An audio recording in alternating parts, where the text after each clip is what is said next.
জাতির ইতিহাসে স্মরণীয় একটি দিন ৫ আগস্ট। ছাত্র গণ অভ্যুত্থানের মুখে টানা ১৫ বছরের এক ফ্যাসিবাদী স্বৈরাচারী শাসক শেখ হাসিনার দেশ ছেড়ে পালানোর দিন। দীর্ঘ শাসনকালের গুম, খুন, নির্যাতন, বাক স্বাধীনতা হরণ শেষে ২৪ জুলাই আগস্টে গণতান্ত্রিক আন্দোলনে হাজার প্রাণের বিনিময়ে মিলেছিল দেশবাসীর মুক্তি। গণমানুষের ত্যাগ, দ্রোহ আর চূড়ান্ত অর্জনের সেই দিনগুলোর কথা জানাচ্ছেন আতিকুর রহমান দাস। বাঙালি জাতির স্মরণীয় একটি দিন ৫ আগস্ট। টানা ১৫ বছর স্বৈরশাসনের পর পরাজিত হয় ক্ষমতাসীন দল আওয়ামী লীগ। কোটা আন্দোলনের জেরে দেশ ছেড়ে পালাতে বাধ্য হন সাবেক প্রধানমন্ত্রী আওয়ামী লীগের সভাপতি শেখ হাসিনা। ছোট বোন শেখ রেহানাকে নিয়ে গণভবন থেকে ভারতে পালিয়ে যান তিনি। এর মাধ্যমে প্রায় ১৬ বছরের স্বৈরশাসনের অবসান ঘটে এবং বাংলাদেশ স্বৈরাচারের কবল থেকে মুক্তি পায়। সরকারের পদত্যাগের দাবিতে চলমান অসহযোগ আন্দোলন সফল করতে বৈষম্যবিরোধী ছাত্র আন্দোলনের লং মার্চ টু ঢাকা ছিল ২০২৪ সালের ৫ই আগস্ট। এর আগে দুদিনের নতুন কর্মসূচি ঘোষণা করেছিলেন কোটা সংস্কার আন্দোলন ঘিরে গড়ে ওঠা বৈষম্যবিরোধী ছাত্র আন্দোলন। পুরো জুলাই মাস জুড়ে চলে এই আন্দোলন।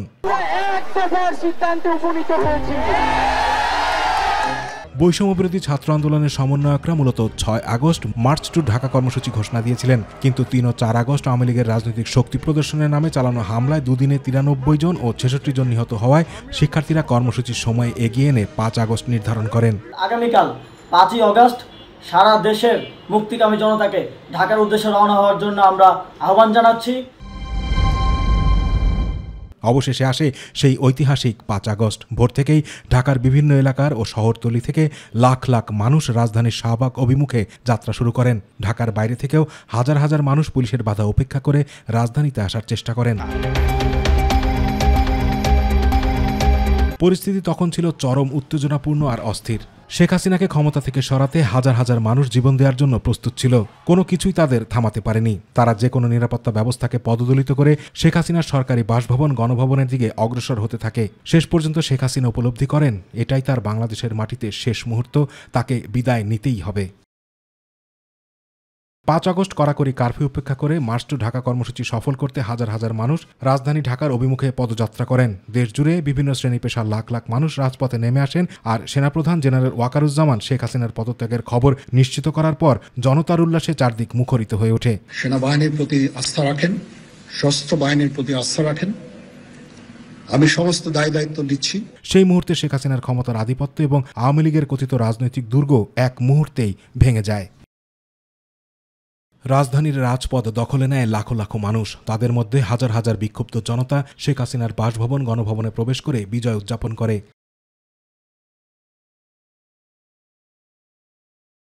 ৫ আগস্ট বাংলাদেশের জনগণের জন্য একদিকে যেমন বিজয়ের দিন, তেমনি এটি একটি মর্মান্তিক দিন হিসেবেও পরিগণিত। কারণ এদিন আওয়ামী লীগ সরকারের পতনের পরেও পুলিশের বর্বর হামলায় অনেক মানুষ প্রাণ হারান। আন্দোলনের শেষ মুহূর্তেই ৫ই আগস্ট আশুলিয়া ছাত্র জনতার আন্দোলনে মানারাত ইউনিভার্সিটির ৩য় বর্ষের ছাত্র আনহাফ হাবির আশরাফুল্লাহ সহ ৪৬ জনকে গুলি করে হত্যা করা হয়। পরে আশুলিয়া থানায় কয়েকজন এসআই লাশ পুড়িয়ে ফেলে। এদিন বিকেলে সেনাপ্রধান জেনারেল ওয়াকারুজ্জামান বিভিন্ন রাজনৈতিক দলকে আলোচনার জন্য আমন্ত্রণ জানান এবং পরে একটি অন্তর্বর্তী সরকার গঠনের বিষয়টি নিশ্চিত করেন। শেখ হাসিনা তার দীর্ঘ শাসন আমলে অহংকার করে বলেছিলেন, শেখ হাসিনা পালায় না। শেখ হাসিনা পালিয়ে গেছে, শেখ হাসিনা নাই, শেখ হাসিনা চলে গেছে, শেখ হাসিনা পালায় না। কিন্তু জনগণের প্রচণ্ড ঘৃণা আর চাপের মুখে তাকে অসংখ্য মানুষের হত্যার দায় নিয়ে পদত্যাগ করে পালিয়ে যেতে হয়। আতিকুর রহমান তিতাস, মাই টিভি। জুলাই গণ অভ্যুত্থান দিবস উপলক্ষে দেশ জুড়ে জেলা প্রশাসনের আয়োজনে ভিডিও বার্তা দিয়েছেন মাননীয় প্রধান উপদেষ্টা প্রফেসর ডক্টর মোহাম্মদ ইউনূস। তিনি বলেন, মানুষের বুকে গুলি চালিয়ে শেষ পর্যন্ত ক্ষমতা ধরে রাখতে চেয়েছিল ফ্যাসিবাদ সরকার। হাজারো শহীদের রক্তের বিনিময়ে পাওয়া নতুন বাংলাদেশকে একটি গণতান্ত্রিক, মানবিক, বৈষম্যহীন রাষ্ট্র হিসেবে প্রতিষ্ঠার আহ্বান জানান প্রধান উপদেষ্টা। এদিকে জুলাই গণ অভ্যুত্থান দিবস উপলক্ষে আজ রাত ৮টা ২০ জাতির উদ্দেশ্যে ভাষণ দেবেন প্রধান উপদেষ্টা ডক্টর মোহাম্মদ ইউনূস। দেশের মানুষের বুকে গুলি চালিয়ে শেষ পর্যন্ত ক্ষমতা আঁকড়ে ধরে রাখতে চেয়েছিল ফ্যাসিবাদী সরকার। তারা নির্বিচারে গুলি করেছে, গ্রেপ্তার করেছে, ইন্টারনেট বন্ধ করে হত্যাকাণ্ডের তথ্য লুকাতে চেয়েছে। রাতের অন্ধকারে এলাকায় এলাকায় অভিযান চালিয়ে ছাত্রদের আটক করেছে। গুলিবিদ্ধ আহতদের তারা হাসপাতালে চিকিৎসা নিতে দেয়নি। হাসপাতালগুলোকে নির্দেশ দেওয়া হয়েছিল যেন আহতদের ভর্তি না করা হয়। এই কারণে বহু মানুষ চিকিৎসা না পেয়ে চিরতরে দৃষ্টি হারিয়েছে, পঙ্গু হয়েছে। আজ জুলাই গণ অভ্যুত্থান দিবসে আমি জাতির সূর্য সন্তান জুলাই শহীদদের গভীর শ্রদ্ধার সঙ্গে স্মরণ করছি, তাদের আত্মার মাগফিরাত কামনা করছি।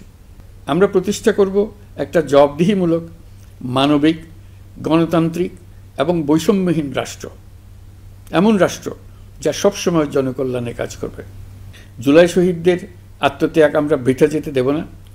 তাদের আত্মত্যাগই হবে আমাদের পথ চলার প্রেরণা, তাদের স্বপ্নই হবে আমাদের আগামী বাংলাদেশের নির্মাণ রেখা।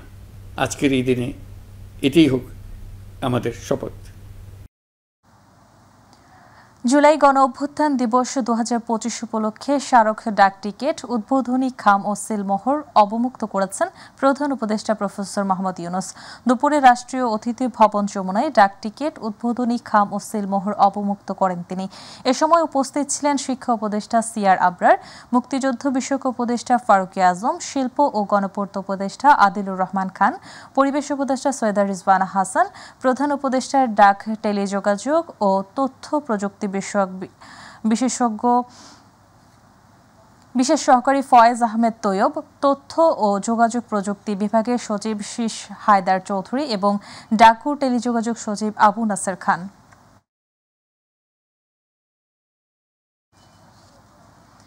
প্রধান উপদেষ্টা প্রফেসর মোহাম্মদ ইউনূস বিকেল 5টায় জাতীয় সংসদের দক্ষিণ প্লাজায় জুলাই ঘোষণাপত্র পাঠ করবেন। অনুষ্ঠানটিকে ঘিরে নেওয়া হয়েছে ব্যাপক প্রস্তুতি। পাশাপাশি জুলাই গণ অভ্যুত্থান দিবস উপলক্ষে মানিক মিয়া অ্যাভিনিউয়ে দিনব্যাপী সাংস্কৃতিক অনুষ্ঠান চলছে। সন্ধ্যা 7:30টায় থাকবে বিশেষ ড্রোন শো, আর রাত 8টায় থাকবে ব্যান্ড দলের পরিবেশনা।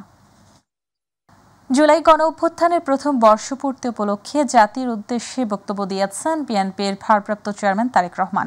বক্তব্যে তিনি বলেন, মায়ের চোখে বাংলাদেশ যেমন, বিএনপি তেমন একটি বাংলাদেশ করতে চায় যেখানে দল, মত, ধর্ম, বর্ণ নির্বিশেষে প্রতিটি মানুষ নিরাপদে থাকবে।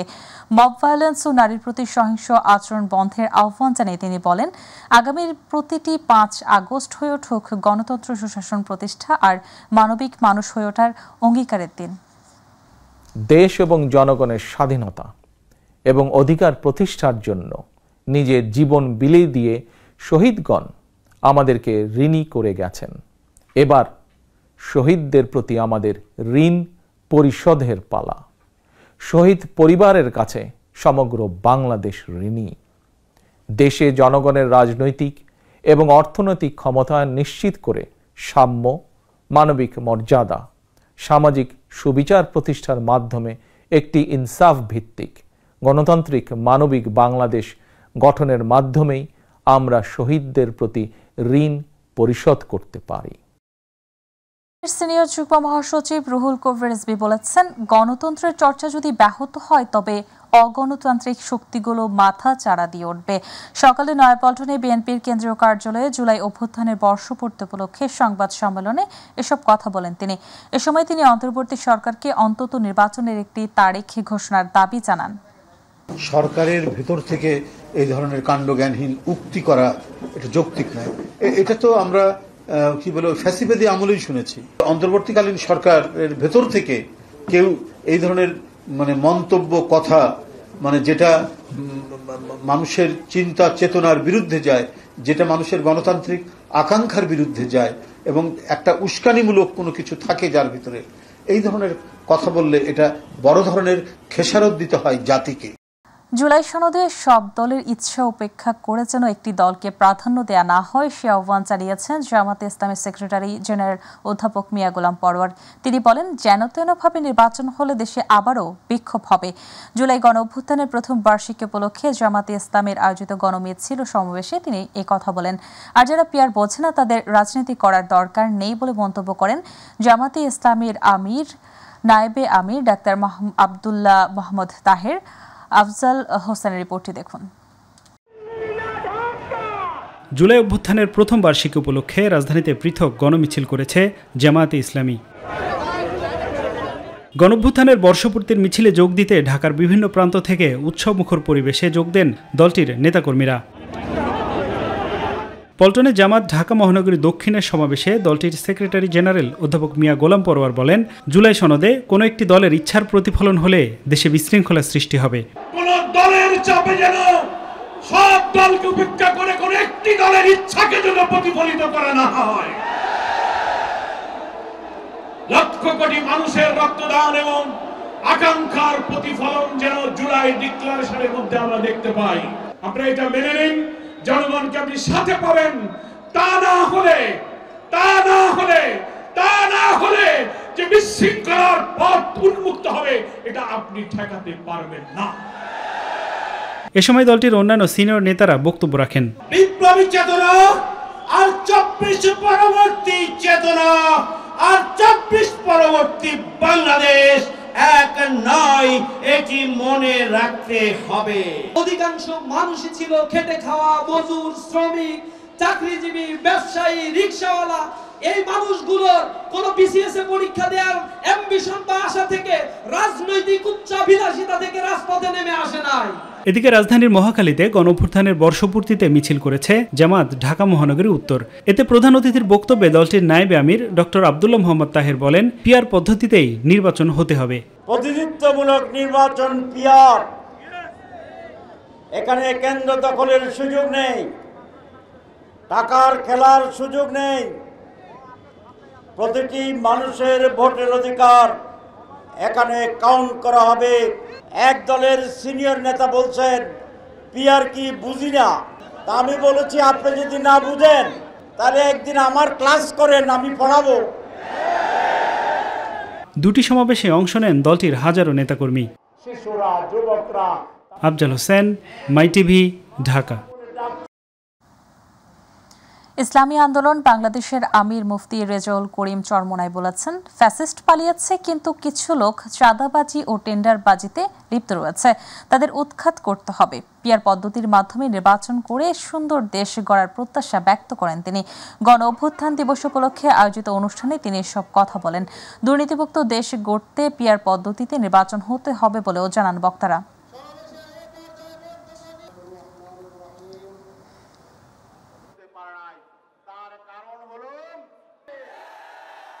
আমরা সবাই একাকার হয়ে পিআর পদ্ধতি নির্বাচনের মাধ্যমে জাতীয় সরকার তৈরি করে আমরা এই দেশকে সুন্দর করব। এই খুনিদেরকে, এই চাঁদাবাজদেরকে, এই বিদেশি দাবিদারদেরকে আমরা এই বাংলাদেশের মধ্যে চিরতরে কবর রচনা করতে হবে। আমরা এই দেশে জন্মগ্রহণ করেছি, এই দেশ আমার, এই দেশ সুন্দর করার দায়িত্ব আমাদের। নির্বাচনের আগে জুলাই হত্যাকাণ্ডের বিচারের দাবি জানিয়েছেন শহীদ পরিবার ও আহতরা। আগারগাঁওয়ে চিনমৈত্রী সম্মেলন কেন্দ্রে ঢাকা জেলার শহীদ পরিবার ও জুলাই যোদ্ধাদের সংবর্ধনা অনুষ্ঠানে এ দাবি জানান তারা। এ সময় মৎস্য ও প্রাণী সম্পদ উপদেষ্টা ফরিদ আক্তার জানান, জুলাই হত্যাকাণ্ডের বিচার হবেই। এসএম আরিফের রিপোর্ট। রাজধানীর আগারগাঁওয়ের চিনমৈত্রী সম্মেলন কেন্দ্রে ঢাকা জেলার শহীদ পরিবার ও জুলাই যোদ্ধাদের সংবর্ধনার জন্য এই আয়োজন। অনুষ্ঠানে 24-এর আন্দোলনের পটভূমি তুলে ধরেন আহত ও শহীদ পরিবার। এ সময় আবেগঘন পরিবেশের সৃষ্টি হয়। আমি এখনো আমার ছেলের বিচারের কোনো কিছুই আমি পাইনি। কেন? সমস্ত ডাক্তারদের স্যালুট জানাই, যারা আমাদের সন্তানদের চিকিৎসা দিয়েছে, আমাদের আশ্রয় দিয়েছে। এখনো যে লাশগুলো রায়ের বাজার বুদ্ধিজীবী কবরস্থানে রয়েছে, সেখানে যদি আমার লাশ থাকতো, হয়তো আমার একটা ছবি নিয়ে আপনাদের কাছে দাঁড়িয়ে দাঁড়িয়ে ঘুরতো। আহত ও শহীদ পরিবারের দাবি, দ্রুত সময়ের মধ্যে জুলাই হত্যাকাণ্ডের বিচার নিশ্চিত করবে অন্তর্বর্তী সরকার। ওকে ফাঁসি দিলে হবে না, ওকে জনগণের হাতে তুলে দেন, আমরা ওর বিচার করব। আমাদের সন্তানের হত্যাকারীর বিচার আমরা করতে চাই। আমাদের বিচার না করে, ফাঁসিতে না ঝুলিয়ে, আওয়ামী লীগের দোষরদেরকে প্রশাসন থেকে বের না করে দিয়ে বাংলাদেশে কোনো নির্বাচন হতে দেওয়া হবে না, হবে না, হবে না। মৎস্য প্রাণী সম্পদ উপদেষ্টা ফরিদ আক্তার জানান, সংস্কার ও বিচারের মাধ্যমে স্বৈরাচার ফিরে আসার কোনো সম্ভাবনা রাখা হবে না। যে কোনো কারণে যদি দেরিও হয়, কিন্তু বিচার হবে। আপনারা এই বিষয়ে আমাদের উপরে আস্থা রাখতে পারেন। যতদিন এই অন্যায়ের ফ্যাসিবাদ দূর না হচ্ছে, কোনো স্বৈরাচার যেন আবার মাথাচাড়া দিয়ে উঠতে না পারে, আমরা কোনো পরিবর্তন যেন স্বৈরাচার চলে আসার কোনো সম্ভাবনা থাকে সেই সম্ভাবনা রাখতে দেব না। জুলাইয়ের আবহে মনোজ্ঞ সাংস্কৃতিক অনুষ্ঠানের মধ্য দিয়ে শেষ হয় অনুষ্ঠান। এস.এম. আরিফ, মাইটিভি, ঢাকা। সারা দেশে নানা আয়োজনে পালিত হচ্ছে জুলাই গণঅভ্যুত্থান দিবস। দেশের বিভিন্ন স্থানে অভ্যুত্থানে শহীদের কবরে শ্রদ্ধা জানানোর পাশাপাশি দোয়া মোনাজাত করা হয়। এছাড়া র্যালি ও আলোচনা সভার আয়োজন করে বিভিন্ন সংগঠন। প্রতিনিধিদের পাঠানো তথ্যচিত্রে জুবাইর রহমানের রিপোর্ট। জুলাই গণঅভ্যুত্থানের ১ বছর পূর্তিতে চট্টগ্রামের নানা আয়োজনে শহীদদের স্মরণ করা হয়েছে। সকালে গরিবুল্লাহ শাহ মাজার এলাকার কবরস্থানে শহীদ মোহাম্মদ আলমের কবরে শ্রদ্ধা জানান চট্টগ্রাম বিভাগীয় কমিশনার ডক্টর জিয়াউদ্দিন, জেলা প্রশাসক Farida Khanam, CMP commissioner Hasif Aziz, mayor Shahadat Hossain এবং জেলা পুলিশ সুপার সাইফুল ইসলাম সহ বিভিন্ন রাজনৈতিক দলের নেতারা। খুলনায় যথাযোগ্য মর্যাদায় ৫ই আগস্ট জুলাই গণঅভ্যুত্থান দিবস পালিত হয়েছে। সকাল ৯টায় নগরের শিববাড়ি মোড়ে নির্মীয়মান জুলাই শহীদ স্মৃতিস্তম্ভে পুষ্পস্তবক অর্পণ করে জুলাই শহীদ পরিবার, মুক্তিযোদ্ধা সংসদ, বিভাগীয় ও জেলা প্রশাসন, বৈষম্য বিরোধী ছাত্র আন্দোলন সহ বিভিন্ন রাজনৈতিক ও সামাজিক সংগঠনের নেতৃবৃন্দ। পুষ্পমাল্য অর্পণ শেষে জুলাই শহীদের আত্মার মাগফিরাত কামনা করে দোয়া ও মোনাজাত অনুষ্ঠিত হয়। গোপালগঞ্জে জুলাই আন্দোলনে শহীদের সমাধিতে ফুল দিয়ে শ্রদ্ধা নিবেদন করেছেন জেলা প্রশাসক ও পুলিশ সুপার। ৩৬ জুলাই ঢাকায় আন্দোলনে ৭ জন জুলাই যোদ্ধা শহীদ ও ৪১ জন আহত হয়। সকালে একযোগে গোপালগঞ্জে ৭ জন শহীদের সমাধিতে ফুল দিয়ে শ্রদ্ধা নিবেদন করা হয়। নানা আয়োজনে বরিশালের ২৪-এর গণঅভ্যুত্থানের বর্ষপূর্তি উদযাপন হচ্ছে। সকাল ৯টায় নগরীর কেন্দ্রীয় নতুল্লাবাদ বাস টার্মিনাল এলাকায় শিবিরের উদ্যোগে সমাবেশ হয়। বরিশালে জুলাই বিপ্লবের কেন্দ্রস্থল নতুল্লাবাদ চত্বরকে জুলাই চত্বর ঘোষণা দেন তারা। পরে একটি র্যালি বের করা হয়। বিভিন্ন সড়ক ঘুরে সদর রোড আশ্বিনী কুমার হলের সামনে গিয়ে শেষ হয়। অপরদিকে শহরের আমতলা মোড়ে গ্রাফিতিতে তুলে ধরা হয় রক্তঝরা জুলাই গণঅভ্যুত্থানের পটভূমি। বৈষম্য বিরোধী ছাত্র জনতার আন্দোলনে চাঁদপুর জেলার ৩১ জন শহীদ হন। আন্দোলনের ১ বছর পূর্তিতে ৩৬ জুলাইতে জেলা জুড়ে সকল শহীদদের কবরে শ্রদ্ধা নিবেদন করা হয়েছে। সকাল ৯টায় চাঁদপুর শহরের রঘুনাথপুর গ্রামের শহীদ হাফেজ সাজ্জাদ হোসেন রাব্বির কবরে পুষ্পস্তবক অর্পণের মাধ্যমে শ্রদ্ধা নিবেদন করেন চাঁদপুর জেলা প্রশাসক মোহাম্মদ মহসিন উদ্দিন। পরে বিভিন্ন রাজনৈতিক দল ও বিভিন্ন পেশাজীবী সংগঠন শহীদদের কবরে শ্রদ্ধা নিবেদন করে। ৫ই আগস্ট জুলাই গণঅভ্যুত্থান দিবস উপলক্ষে সিরাজগঞ্জের মালসাপাড়া কবরস্থানে শহীদ আব্দুল লতিফ, শহীদ সুমন ও কান্দাপাড়া কবরস্থানে শহীদ সোহানুর রহমান খান রঞ্জুর কবর জিয়ারত ও পুষ্পস্তবক অর্পণ করে শ্রদ্ধা জানানো হয়। সিরাজগঞ্জের জেলা প্রশাসক মোহাম্মদ নজরুল ইসলাম, পুলিশ সুপার মোহাম্মদ ফারুক হোসেন ও বিএনপি কেন্দ্রীয় নির্বাহী কমিটি সদস্য, সিরাজগঞ্জ জেলা বিএনপি সাধারণ সম্পাদক সাইদুর রহমান বাচ্চু পর্যায়ক্রমে শ্রদ্ধা জানান।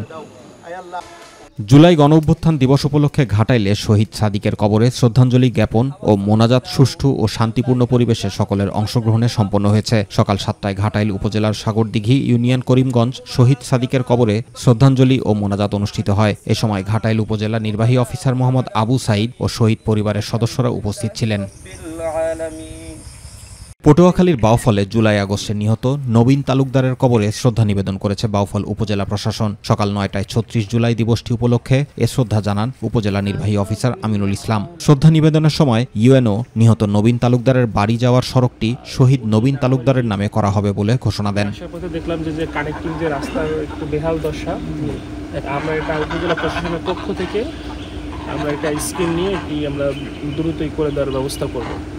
জুলাই গণঅভ্যুত্থানের বর্ষপূর্তি উপলক্ষে রাজশাহীতে শহীদ স্মৃতিস্তম্ভ উদ্বোধন ও শ্রদ্ধা জানানো হয়েছে। সকালে রাজশাহী সিএনবি মোড় এলাকায় জুলাই গণঅভ্যুত্থানের স্মৃতিস্তম্ভে ফুল দিয়ে উদ্বোধন ও শ্রদ্ধা জানান শহীদ সাকিব আঞ্জুমানের পিতা এবং সঙ্গে ছিলেন রাজশাহী বিভাগীয় কমিশনার খন্দকার আজিম আহমেদ। এ সময় বিভাগীয় প্রশাসন, জেলা প্রশাসন সহ প্রশাসনের অন্যান্য কর্মকর্তারা উপস্থিত ছিলেন। গাইবান্ধার গোবিন্দগঞ্জে ৫ই আগস্ট গণঅভ্যুত্থান দিবস উপলক্ষে শহীদ জুয়েলের সমাধিস্থলে পুষ্পস্তবক অর্পণ ও তার আত্মার মাগফিরাত কামনা করে দোয়া অনুষ্ঠিত হয়েছে। উপজেলা প্রশাসনের উদ্যোগে গণঅভ্যুত্থান দিবস উপলক্ষে শালামারা ইউনিয়নের সন্তান শহীদ জুয়েলের সমাধিস্থলে সকাল ৯টায় পুষ্পস্তবক অর্পণ ও তার আত্মার মাগফিরাত কামনা করে দোয়া অনুষ্ঠানে উপস্থিত ছিলেন বিভিন্ন শ্রেণী পেশার মানুষ। মেহেরপুরের নানা আয়োজনের মধ্য দিয়ে পালিত হচ্ছে জুলাই গণঅভ্যুত্থান দিবস। দিনটি উপলক্ষে আজ সকাল ৯টায় শহরের কলেজ মোড়স্থ জুলাই শহীদ স্মৃতিস্তম্ভে শ্রদ্ধা নিবেদন করা হয়। পরে জাতীয় নাগরিক পার্টির পক্ষ থেকে কলেজ মোড় থেকে একটি আনন্দ মিছিল বের করা হয়। Zubair Rahman, my TV news. শেখ হাসিনার একক কর্তৃত্বের কারণে তার পতন হয়েছে উল্লেখ করে বিএনপির স্থায়ী কমিটির সদস্য আমির খসরু মাহমুদ চৌধুরী বলেছেন, নতুন বাংলাদেশ গড়তে সহনশীল গণতান্ত্রিক আচরণের মাধ্যমে রাজনৈতিক সংস্কৃতির পরিবর্তন করতে হবে। চট্টগ্রামে জুলাই গণ অভ্যুত্থান দিবসের আলোচনা সভায় তিনি এসব কথা বলেন। আমির খসরু বলেন, সাধারণ মানুষের মনে যে প্রত্যাশা জেগেছে, যারা তা ধারণ করতে পারবে না তাদের রাজনীতি করার দরকার নেই।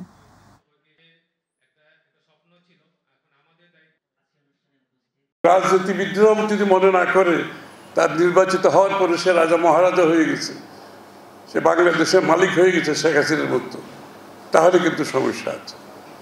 সুতরাং আমি তো বলছি গণতান্ত্রিক সংস্কৃতিতে বড় পরিবর্তন আনতে হবে, মন মানসিকতা।